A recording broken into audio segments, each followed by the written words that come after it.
કચ્છના શિક્ષકો પહોંચ્યા જિલ્લા શિક્ષણ અધિકારીની કચેરીએ। વિવિધ પ્રશ્નો અંગે ચર્ચાઓ કરવામાં આવી। બદલી થયેલ શિક્ષકો પણ હાજર રહ્યા। સ્ટોરી રિપોર્ટ બાય કરણ વાઘેલા, ભુજ। આજે જિલ્લા પંચાયતમાં શિક્ષકો આવ્યા છે, એમાંથી ઘણાની બદલી થઈ ગઈ જેવા મિત્રો આવ્યા છે અને બદલી થાય પછી એ લોકો છૂટા થવા માટેનો આગ્રહ રાખે છે અને ચેરમેન સાહેબને રજૂઆત કરી છે।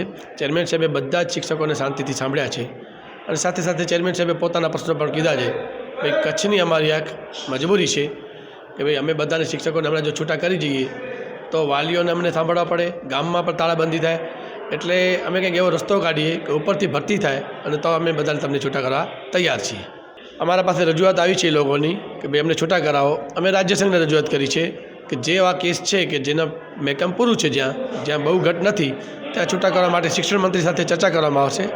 રાજ્ય સંઘના પ્રમુખ છે એ આવતીકાલે શિક્ષણ મંત્રી સાથે આ મુદ્દે ચર્ચા કરશે અને ટૂંક સમયમાં ભરતી કરવામાં આવે, અથવા તો કચ્છ માટે તો એક જ વિકલ્પ છે કે પ્રવાસી જ્ઞાન સહાયક આ ભરતી કાયમ કરવામાં આવે અને એ શિક્ષકો અહીંયા ટકી રહે, જેથી આ લોકો પર છૂટા થઈ શકે। સ્થાનિક મુદ્દો એવો છે કે જે રજૂઆતો વારંવાર આવી છે કે સ્થાનિક ભરતી, પણ આમાં એવું હોય છે કે ગુજરાત રાજ્યનો આખો બોર્ડ હોય ત્યાંથી ભરતી થતી હોય। અહીંયાથી એવી માંગ પણ આજે આવી છે કે એક કચ્છનું એક અલગ ભરતી બોર્ડ હોય અને જેમાં કચ્છના જે બેકારો છે ઘણા બધા કે જે લોકો ખરેખર હવે મેરિટ પર છે અને બેરોજગાર છે, તો એને નોકરી મળે તો એ લોકો લાંબા સમય સુધી અહીંયા નોકરી કરે, જેથી કરીને ભવિષ્યમાં ઘટનો પ્રશ્ન આવે નહીં। છેલ્લા 13 તારીખના એ લોકોની બદલીઓ થઈ અને એ 13 તારીખના બદલીઓના હિસાબે એ લોકો ગયા સોમવારે પણ અમને મળ્યા હતા અને ગયા સોમવારે અમે એમને જે આશ્વાસન આપ્યું હતું કે અમે તમારી અહીંયા છૂટા થવા માટે કરીને જે પ્રક્રિયા છે એને અમે રોકી રાખી છે। એનું કારણ એક જ છે, કચ્છ એક દુર્ગમ વિસ્તાર અને મોટો જિલ્લો છે અને ઘણી બધી શિક્ષકોની ઘટ હોવાને કારણે એ લોકોને અમે છૂટા કરીએ તો અમારે શિક્ષણ તંત્ર અને શિક્ષણ ઉપર મોટી અસર પડે, બાળકો ઉપર મોટી અસર પડે। હમણાં જ પરીક્ષાઓ આવે છે એટલે અમે જ્યાં સુધી અમારા માંગણી પ્રમાણેના જે શિક્ષકો છે એ શિક્ષકો અમને જ્યાં સુધી નહીં મળે ત્યાં સુધી આજે પણ એમને કીધું છે અમે કે અમે તમને કચ્છમાંથી ત્યાં સુધી અમે છૂટા નહીં કરી શકીએ જ્યાં સુધી અમારી ખાલી જગ્યાઓ પડેલી ભરાશે નહીં ત્યાં સુધી। ખાસ કરીને આપના દ્વારા કોઈ ઠરાવો પણ કરવામાં આવ્યા છે? હા, એમાં અમે ઠરાવ કર્યો છે જ્યાં સુધી શિક્ષણ અમારું જે વિભાગીય ઉપરથી આદેશ ન આવે અને અમને જ્યાં સુધી ભરતીની પ્રક્રિયામાં આ ભરતી અમારી જ્યાં સુધી ખાલી જગ્યાઓ હશે ત્યાં સુધી અમે છૂટા ન કરાવે એવો અમે ઠરાવ કર્યો છે। સર, ખાસ કરીને શિક્ષકો દ્વારા શું રજૂઆત કરવામાં આવી? અત્યાર સુધી તો એ લોકો જોબ ત્યાં કરતા હતા, હવે થોડો સમય પૂરતા શા માટે વિરોધ માટે ઉતર્યા? શિક્ષકોને અમે આજે એમના પ્રમુખશ્રી, એમના સંગઠનના પ્રમુખ સાથે પણ ચર્ચા થઈ, અમારા શિક્ષણાધિકારી સાથે ચર્ચા થઈ, અમારા શિક્ષણ સમિતિના બધા સભ્યો સાથે પણ ચર્ચા થઈ અને બધા એક જ અમારો સૂર બધાનો એક જ છે। એમાં અમારી સાથે ધારાસભ્ય છે, સાંસદ સભ્ય છે, જિલ્લા પ્રમુખ છે અને અમારી શિક્ષણ સમિતિ છે। બધું એક જ નિર્ણય કરીએ છીએ કે કચ્છમાં જ્યાં સુધી જે ઘટ છે એ નહીં પૂરાય ત્યાં સુધી એ લોકોને અમે છૂટા નહીં કરી। ખાસ કરીને શિક્ષકોની માંગણી એવી હતી,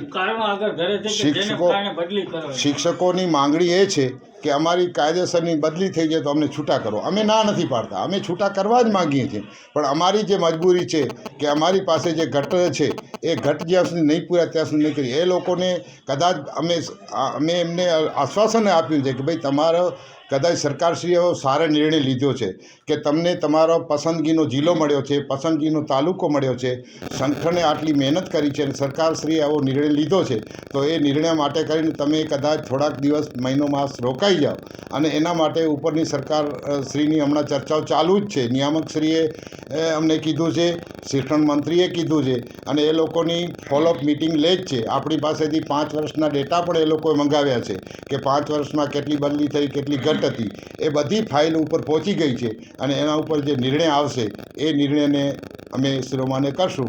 શિક્ષકોની માંગણી એક જ છે કે અમને અમારી બદલી થઈને અમને છૂટા કરો। એ છૂટા કરવાના કારણો દર્શાવે છે। અમુક એમ કહે છે કે અમે સામાન મૂકી દીધું છે, અમુક એમ કહે છે કે અમારા બાળકો નાના છે, અમુક એમ કહે છે કે અમારા પરિવારમાં બીમારી છે। અમે ઓલરેડી હા કહીએ છીએ એમને, અમે એમને એટલું હાથ જોડીને વિનંતી પણ એ કરીએ છીએ કે ભાઈ તમને જો સરકારશ્રી તરફથી 2 મહિના મોડી બદલી થઈ તો શું, તો આટલા માટે તમે શું કામ ઉતાવળા થાવ છો? તમે અમને સહયોગ આપો, અમે અમે તમને સહયોગ આપીએ અને આ કચ્છનો શિક્ષણ ન બગડે.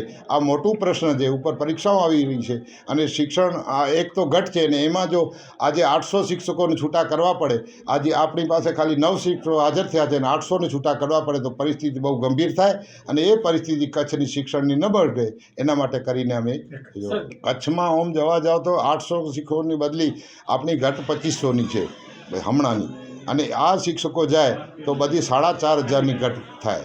અને એના માટે કરીને સરકારશ્રી પાસે આપણી એવી માંગણી છે કે તમે અમને પ્રવાસી શિક્ષકો તરીકેની મંજૂરી આપો અને એ અમે સ્થાનિક શિક્ષકોની અહીં ભરતી કરીએ અને પછી વિદ્યા સહાયકો તરીકે અમે લઈએ અને એ જો ઘટ પૂરાય તો કચ્છની એક માંગણી સંતોષાય. કચ્છમાં હંમેશા એવું જ થયું છે કે બહારના જિલ્લાના શિક્ષકો આવવાના કારણે અવારનવાર એમની બદલીઓ થતી હોય, એ લોકો પોતાના વતન જવા માટે બધાને સ્વાભાવિક છે જવું પડે. એના માટે કરીને જો સ્થાનિક ભરતીઓનો મુદ્દો સરકારશ્રી અમારું લે તો એ કચ્છ એક સાંસ્કૃતિક તરીકે જોઈએ તો આ કચ્છની સંસ્કૃતિ અને કચ્છનો આખું જે માળખાકીય સુવિધાઓ અને માળખાકીય ભાષાઓ, માળખાકીય એની આખી કચ્છની અસ્મિતા અલગ છે અને એ સાથે જો સરકારશ્રી સંમત થાય અને અમારા એના માટે કરીને જે સ્થાનિક શિક્ષકોની માંગણી સંતોષાય તો અમારા માટે એ અમને ઉપલી લેવલે અમારી એ માંગણી છે. આંદોલનોનું કોઈ કારણ છે નહીં.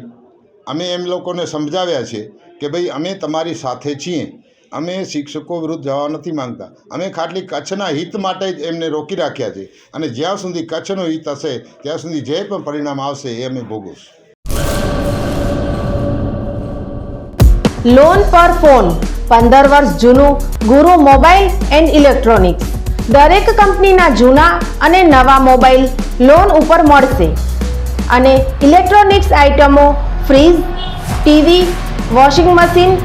ગુરુ મોબાઈલ એન્ડ ઇલેક્ટ્રોનિક્સ, સંતોષી માતાના મંદિર પાસે અને અમારી અન્ય બ્રાન્ચ ગુરુ મોબાઈલ પોઈન્ટ, આભા હોટલ નીચે, પેટ્રોલ પંપ સામે, ભુજ. તો મેળવો લોન પે ફોન અને તમામ ઇલેક્ટ્રોનિક્સ એપ્લાયન્સીસ.